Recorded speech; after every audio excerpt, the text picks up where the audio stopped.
All right, so today we are jumping into something a little different. I mean, we've covered articles, studies, you name it. But this is something else entirely.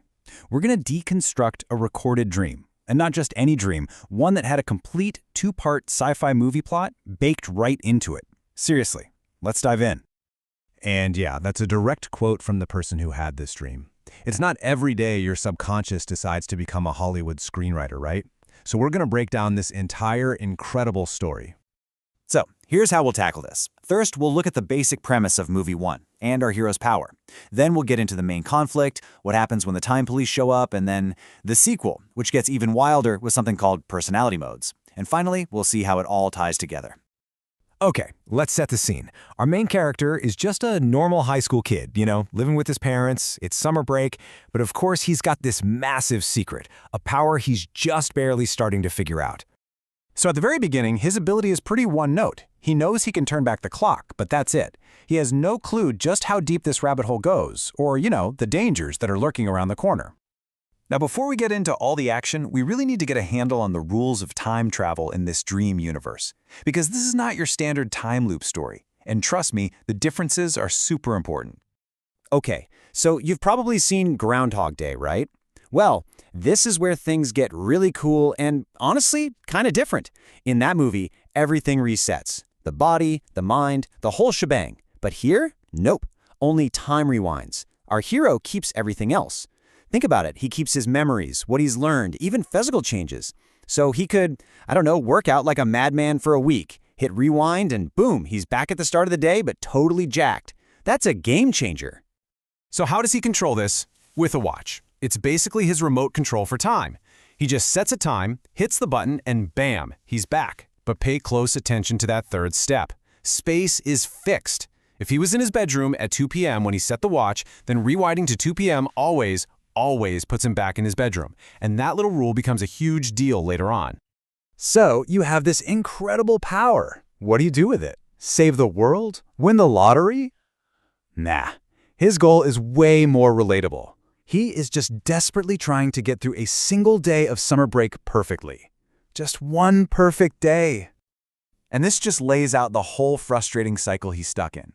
It all kicks off with his parents pushing him to hang out with some kid, which leads to this awkward afternoon, which then leads to him having to break the kid's heart. And it all ends in this total disaster where he steals the car, crashes it, and gets arrested. So he just keeps hitting reset, trying to get it right, but something always goes wrong. The good news is he's not totally on his own. It turns out his school principal knows about his powers and is sort of a mentor figure. They even came up with this really smart system of quizzes so the principal can keep track of what our hero has learned from one time loop to the next. Pretty clever, right? So after who knows how many attempts, he finally nails the perfect day and moves on. But of course, a new problem pops up that forces him to rewind back into that same loop, and this time, something breaks. And he discovers a whole new and way more dangerous part of his powers. Remember that space is fixed rule? Well, this is the moment it shatters. Instead of popping back up inside the diner like he was supposed to, he materializes outside in the parking lot in the middle of a rainstorm. This is his first accidental taste of controlling space, not just time, and it immediately gets him noticed. And just like that, this time police organization shows up out of nowhere. The scary part is they can follow him through his rewinds, so there's no escape. In a last-ditch effort, he pushes his watch and his own mind further than ever before, discovering his will is the real power source. He zaps himself back to some prehistoric era, only to see a bunch of apes wearing the same kind of watches. I mean, what a scene. And that's right before they finally catch him. And that's where movie 1 ends. The time police completely wipe his memory, rewrite his entire personal history, and just dump him in a brand new reality. I mean, talk about a cliffhanger. Okay, on to the sequel. He wakes up and he's at his aunt's house. He has zero memory of his powers, his parents, the time police. His entire world has been turned upside down. So between the movies, the time police basically created a whole new life for him. In this timeline, his parents are gone, and he has this really traumatic backstory that he can't remember, by the way, about dealing with and killing off these dangerous alternate personalities. So naturally, he starts messing with his watch and rediscovers his rewind power pretty fast. But the sequel introduces this totally new twist. It's not just about time and space anymore. Now it's all about these internal personality modes. And this table just breaks it down so well. He can basically switch on different personas. The singer gives him this amazing voice, but it also makes his aunt think something is seriously wrong with him. Then there's another mode, the reckless, which we actually saw a glimpse of when he stole a car in the first movie, that just unleashes this uncontrollable rage. So every mode is this trade-off, a cool new skill with a really dangerous side effect. And this is where it gets really, really weird. If one of these personalities gets killed, like, say, the singer personality has an existential crisis and kills itself, it leaves behind a physical body, a dead body.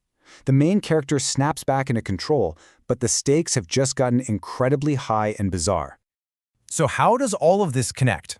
Well, the Dreamer actually figured out a really clever naming convention that pulls all the powers from both movies into one big, cohesive system. All the different abilities are called figures. So the time figure is that basic rewind power. The space figure is what he stumbled upon at the diner.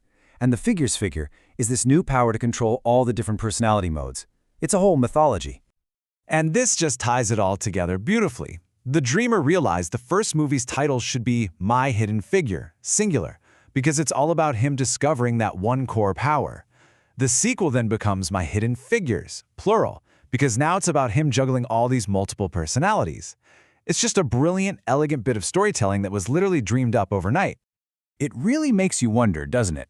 This whole intricate universe, with its own rules, character development, even sequel titles, it all came from a dream.